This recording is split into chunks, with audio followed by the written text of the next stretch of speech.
Bien, muchachos, ahora sí, voy a compartirles pantalla y pasamos a nuestra clase.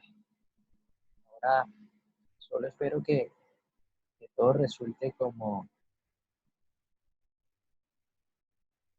debería resultar.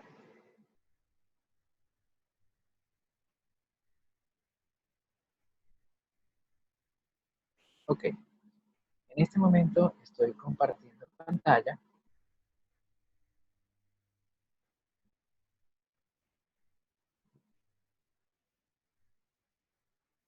Ustedes deben estar visualizando a partir de ahora las diapositivas. Bien, yo voy a desarrollar la idea y eventualmente voy a hacer pausas para responder respuestas, para responder preguntas, para responder las preguntas que ustedes puedan hacer o quieran hacer. Les decía que eh, lo primero que vamos a ver es información versus noticia. Tanto la definición de información como la definición de noticia y además de eso, las diferencias que hay entre información y noticia.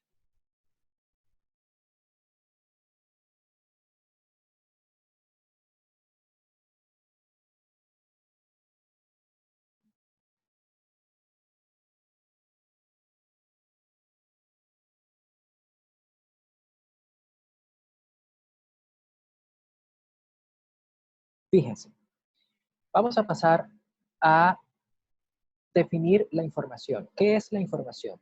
Según el diccionario de la Real Academia Española, la información es la comunicación o adquisición de conocimientos que permiten ampliar o precisar los que se poseen sobre una materia determinada. Por ejemplo, si yo les hablo a ustedes de un carro, ustedes seguramente me van a decir, profe, un carro es un objeto grande que tiene 4 ruedas y que se desplaza. Eso es información. Pero si yo además les digo que un carro, además de ser un objeto grande, además de tener 4 ruedas, además de desplazarse, es un objeto que tiene 4 puertas, es un objeto que tiene un volante, es un objeto que tiene una serie de pedales, que tiene un motor que trabaja a combustión y que por ese motor que trabaja a combustión, ese objeto puede desplazarse. En ese instante, en ese momento, yo estoy ampliando y precisando los conocimientos que ustedes tienen sobre un carro.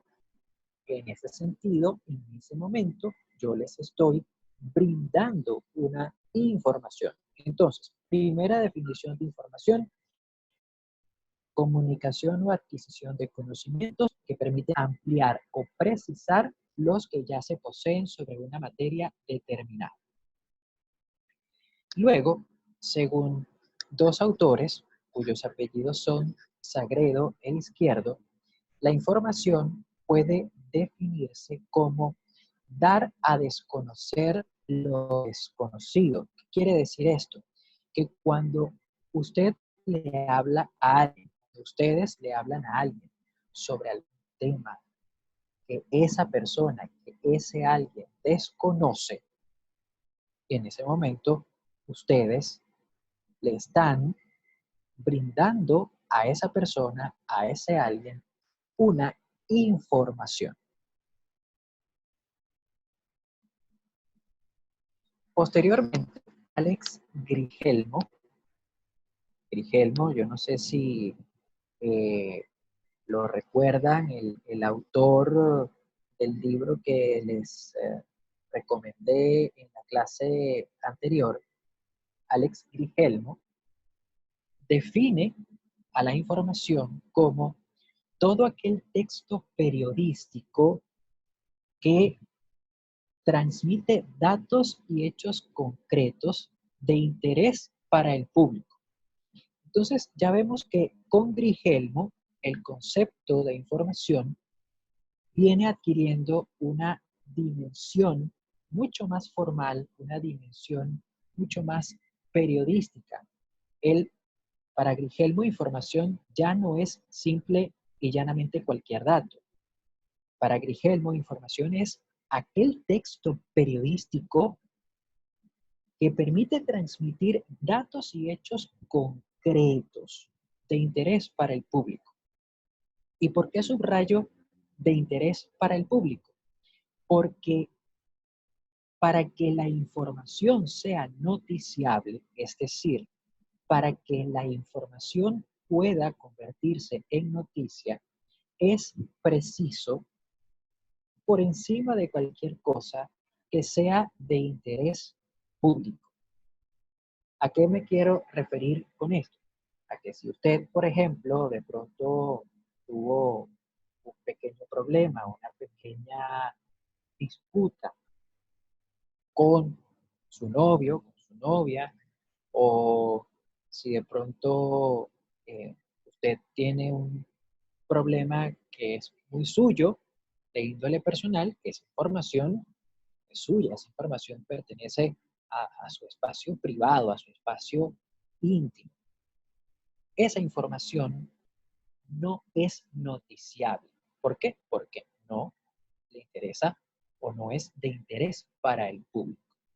Si por el contrario usted tiene información acerca de una estafa multimillonaria, si usted tiene una información acerca de un posible cargamento de droga que iba a partir de las costas de Venezuela con destino a Estados Unidos, o esa información sí es de interés público. Entonces, esa información sí es noticiable.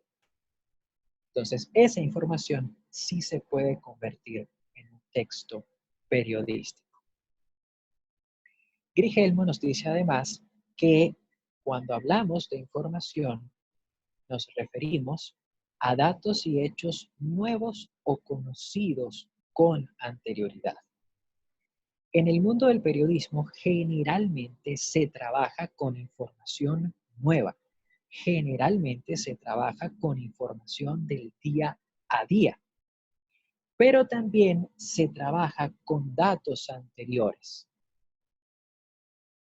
¿A qué me quiero referir? A que en muchas ocasiones el periodista apela a lo que ha ocurrido en los últimos días, en la última semana, en el último mes, para contextualizar y para explicar la información del día de hoy. Les pongo un ejemplo. La gasolina. El problema de la gasolina. No hay abastecimiento de gasolina en Venezuela. Esa es la información. Esa es la información del día de hoy. Pero si yo digo que no hay abastecimiento de gasolina porque durante los últimos 20 años de régimen o de gobierno chavista, madurista, se ha venido a menos la producción petrolera, se han paralizado refinerías completas, evidentemente yo no estoy hablando de un hecho del día de hoy, estoy hablando de un hecho del pasado. Estoy hablando de un hecho del pasado, que pese a ser hecho del pasado, me ayuda a contextualizar, a precisar y a abundar en la información puntual, la información del día de hoy, que es en Venezuela no hay gasolina. ¿Cómo vamos hasta acá? Por favor, háganme saber por el chat si vamos bien o si hay alguna duda.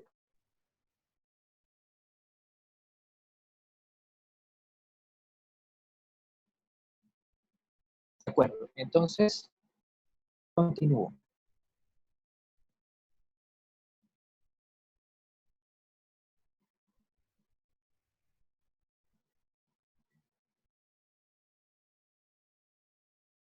Fíjense, Alex Grigelmo nos dice además que la información, en sentido estricto, no incluye opiniones personales del periodista, ni mucho menos juicios de valor. Y aquí nos vamos a meter en un tema un poquito escabroso, porque es un tema polémico. Pero la información periodística en su estado puro, en su estado más puro, debe estar desprovista, es decir, no debe tener opiniones personales, tampoco debe tener juicios de valor. ¿Y por qué hablo de este tema? Porque hoy en día es muy común, muy usual ver a los periodistas hablar de un tema, pero no solo hablar de ese tema por el hecho mismo de informar, sino hablar de ese tema porque además quieren opinar sobre ese tema. Eso está mal. Sé que hay gente a la que le parecerá que está bien, sé que hay gente que lo practicará en el día a día, pero mi deber como docente, mi deber como profesor es decirles que eso está mal y que eso no se hace. El periodista, en tanto y cuanto periodista, no debe opinar. El periodista, en tanto y cuanto periodista, se debe limitar única y exclusivamente a presentar los hechos, a hablar del qué pasó, del por qué pasó, del cómo pasó, pero no a opinar. Ok, me está preguntando Ángel Olarte qué opino de Carla Angola. A Carla, yo la aprecio muchísimo, le tengo muchísimo respeto y ella tiene su manera, su enfoque de hacer periodismo. Insisto, lo que yo les estoy diciendo es el deber ser. Pero cuando ustedes van a la vida real, el deber ser no es necesariamente lo que se cumple. Y ese es el caso de Carla. Carla tiene su propio estilo de hacer periodismo y a ella le gusta mezclar la información con la opinión. Pero, ¿qué es lo que pasa con Carla y qué es lo que salva a Carla? Lo que pasa con Carla y lo que salva a Carla es que Carla es la titular de un espacio de información y opinión. ¿Y a dónde quiero ir al comentarles esto? Lo que quiero decir es que ustedes, como periodistas, deben limitarse a informar, no a opinar. Si ustedes quieren opinar, deben hacer dos cosas. En primer lugar, dejar de ocupar espacios que sean netamente informativos para ocupar espacios que, además de ser informativos, mezclen la opinión y el análisis. Eso en primer lugar. Y lo segundo que tienen que hacer, si quieren opinar, es prepararse, formarse para opinar. No se trata de opinar porque a mí me pareció chévere, porque me dio la gana, o simplemente porque yo pienso así. No, se trata de opinar, se trata de analizar teniendo fundamentos, sobre todo fundamentos académicos que me permitan opinar o que me permitan analizar. Entonces, voy a retomar la idea. El periodista no debe opinar, no debe emitir juicios de valor. Eso está mal. Ahora, si el periodista quiere hacerlo, sí puede hacerlo, pero ocupando espacios que, además de la información, también se dediquen a la opinión y el análisis. El periodista puede hacerlo por